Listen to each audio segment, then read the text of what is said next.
welcome back. This is This Evening and from Los Angeles live. So, Nikki, we're going to talk about shame, uh, and we are going and talk with Dr. Foojan Zaini. She is here. Hello and welcome to program, Dr. Zaini. Hello, it's wonderful to be with you guys. This is the first time I'm coming to your show. This is exciting. Yeah, Congratulations. thank you so much. Thank you so much. Welcome, welcome. So, we had lots of, question about shame. We opened this topic a day, yesterday, I think. Yeah, it was yesterday. And we had a couple, interview more question and more question is coming. So, uh, Nikki, are you there? Yes, I am. Okay, let's Can you hear start me? with yes, of course, of course. So, and Okay. do you want to start your questions? Yes.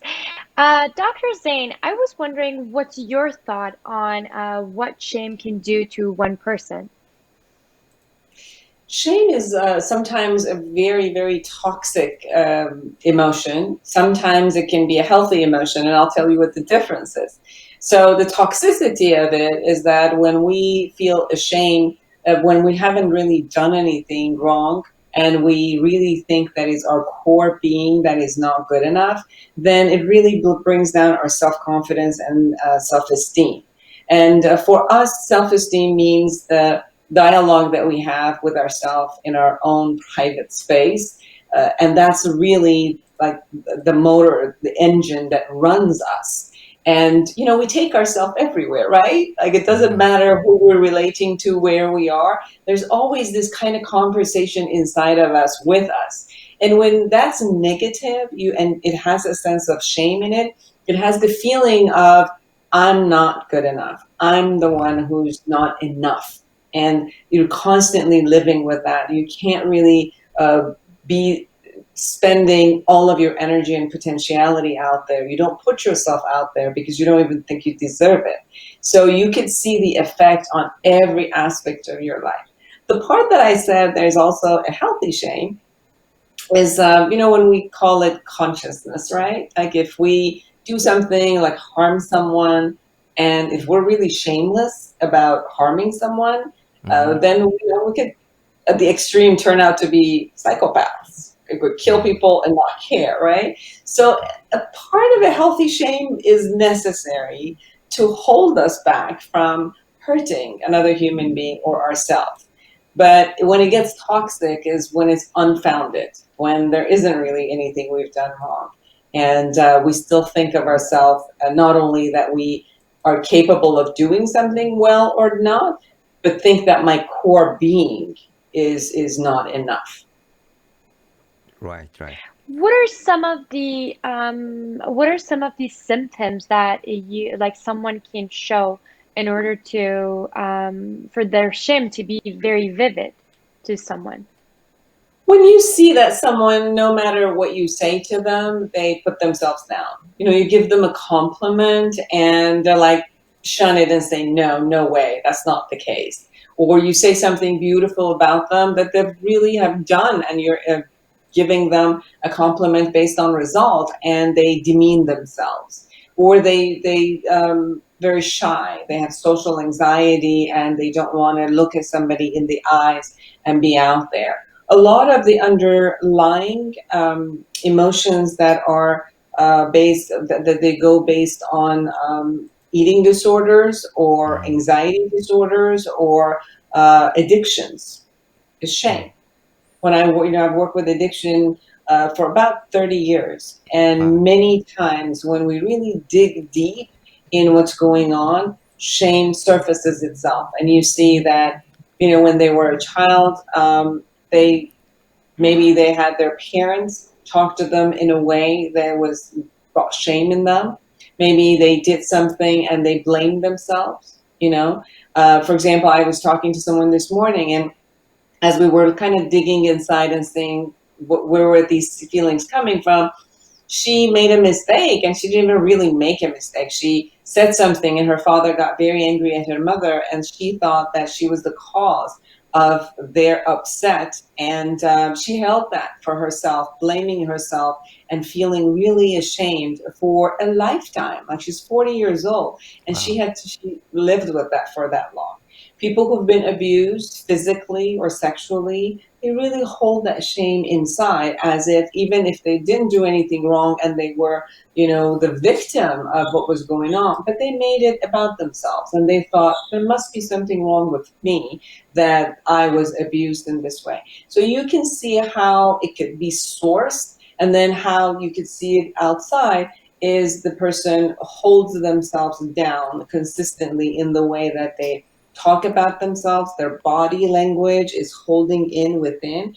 And the reason I also said anxiety disorders is because they're always hiding something. They're hiding their true self from being found out. And when you hide yourself, then there's always this anxiety of, what if people find out who I am and they don't like who I am? So that's how you really see it, and the way that it impacts itself outside.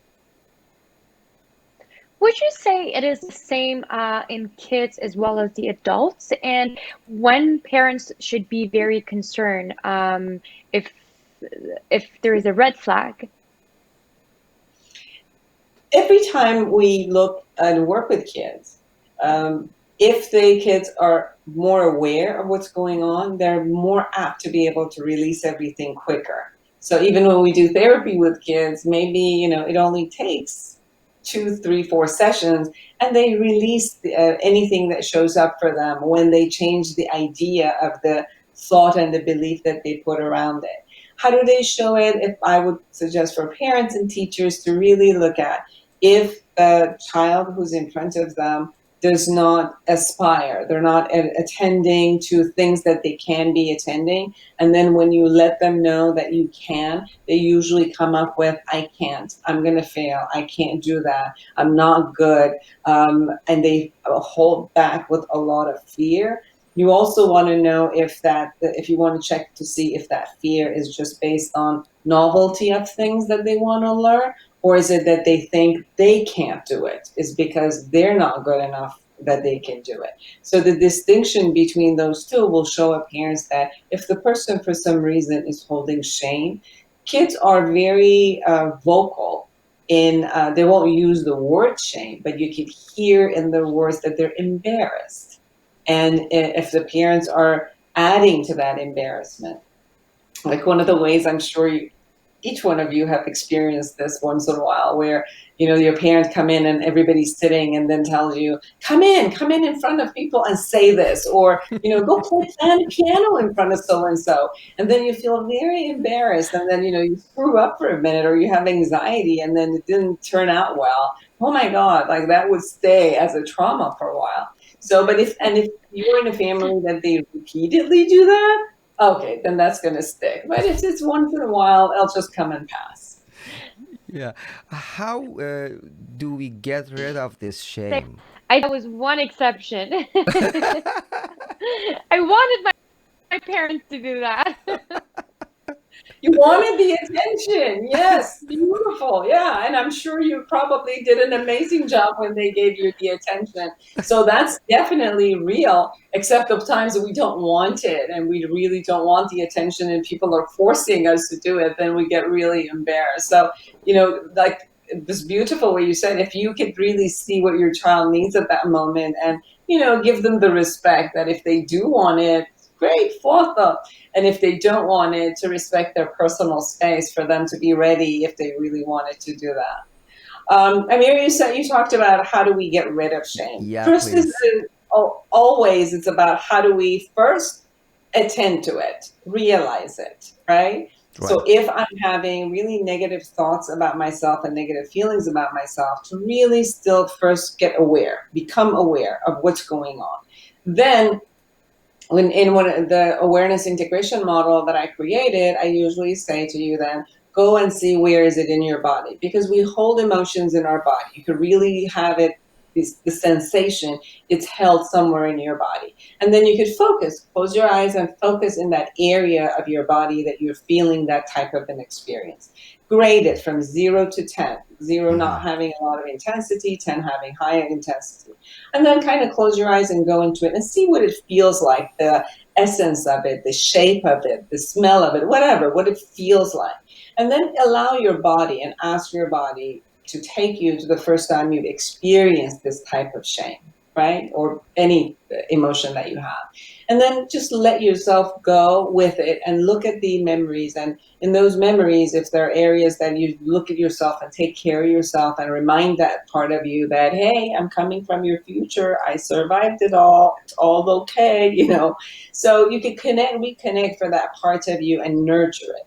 If there is no way that you could do that because you're not, you're separated enough, or you don't have all the skills to be able to do that, that's when my suggestion is get a therapist, get a coach, take care of yourself, because you don't need to live with this. You really don't. None of us have to live with this type of toxic emotions that are covering the base of our humanity and how we cannot grow and be fulfilled. I think every human being deserves to be living a fulfilled life in life, and they can.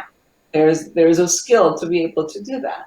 And there are a lot of people who go through a lot of traumas in life, but they learn how to be happy and how to live a fulfilled life. So it's definitely a skill.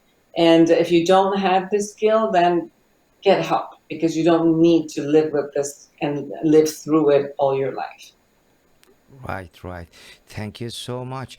Nikki, do you have a quick question? Yes. Go ahead. How can shame possibly impact someone's life?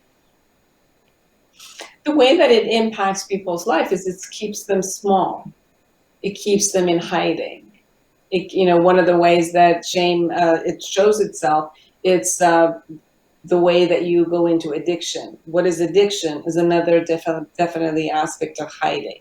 You numb yourself in every aspect, and you won't be able to move forward to live all of your potential in every aspect. Shame comes in relationships. It won't let you open your heart fully and transparently be in any relationship, because you're always thinking that they might find out who I really am and not love me and not want me. And so you will always be in some sort of like this connected, and then put up a facade or an act in front. And when you do that in an intimate relationship, it's hard. When you live your whole life behind an act, it's hard. You don't ever have a Right. connection. So those are the ways that it really impacts. And it's not fair. I think it's not fair to us to live with that shame or live behind an act all the time.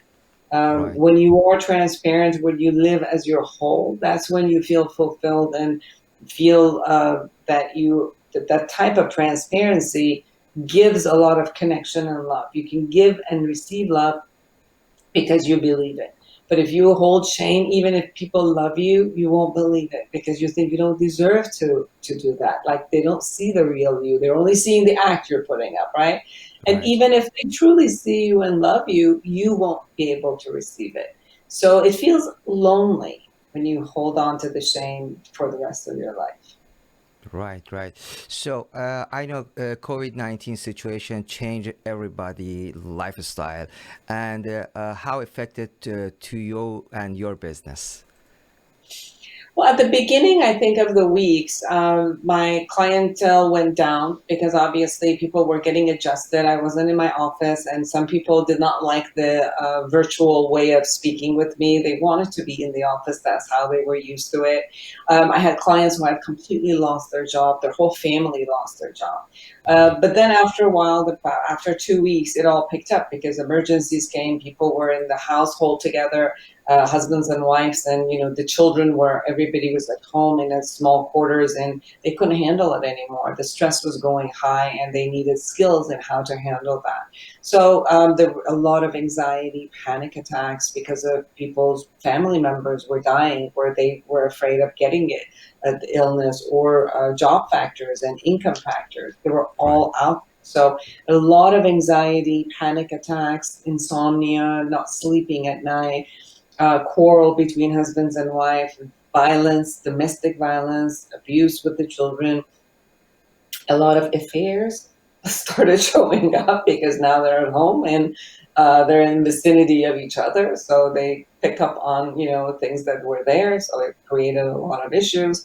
So you could see that mental health and depression and anxiety and trauma for people who were going to the hospital workers, physicians and nurses, and people who were losing people, of their family members, or they were losing them to corona, they were getting traumatized.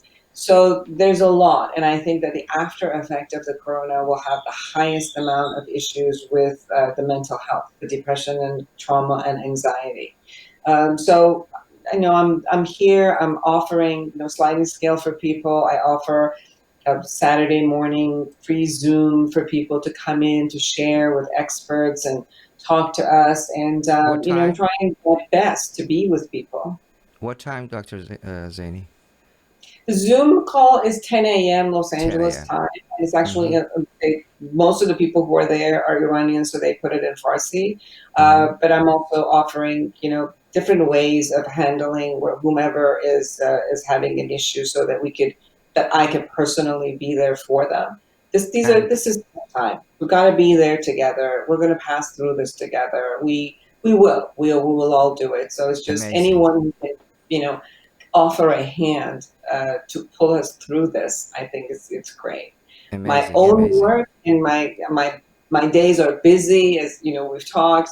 I get up, and from 8 o'clock to sometimes 10 o'clock at night, I'm back to Wow. back between clients and productions and media and all of that. But we So will we I know we've you're really so. learned. Sorry, go ahead. We're learning how to be in this new realm Mm-hmm. and make the best of it. And I've seen a lot of people just become more loving and caring through this time. Right, exactly. I know you are so busy. Thank you so much for your time. www.fujan.com is the best website. They can contact with you. And also, you have two different session with Zoom, Farsi and English, right? Right now, we just have the Farsi one, Oh, you but have if just people Farsi. are interested, they're more than welcome to email me, and I will start up a Zoom one for them, because we started with that, but most of the people who were there were Iranians anyway, so we just blended it, and talk English, Pinglish, and Farsi all at the same time. But if non-Farsi speakings, really would love to have the Zoom, Right. contact me. I'll create it for them. Yeah, thank you so much. Appreciate for your time and see you next time. And it was very, very pleasure to have you live here. But however, we have your program every day in the during the day, afternoon, nighttime. And also thank you for all that session. Oh my God, with Sister Jenna. It's that one is amazing. And thank you so much. Appreciate. Thank you. I'm going to have some more with, his name is Amanullah. We're going to have a lot more with Right. yoga and meditation with him, so that at least, everybody can calm down. Yeah. Thank you. Appreciate. Thank you. It was a pleasure being with the It's a two of you. pleasure. Bye. Thank you. Pleasure. Bye bye. Bye bye. Thank you.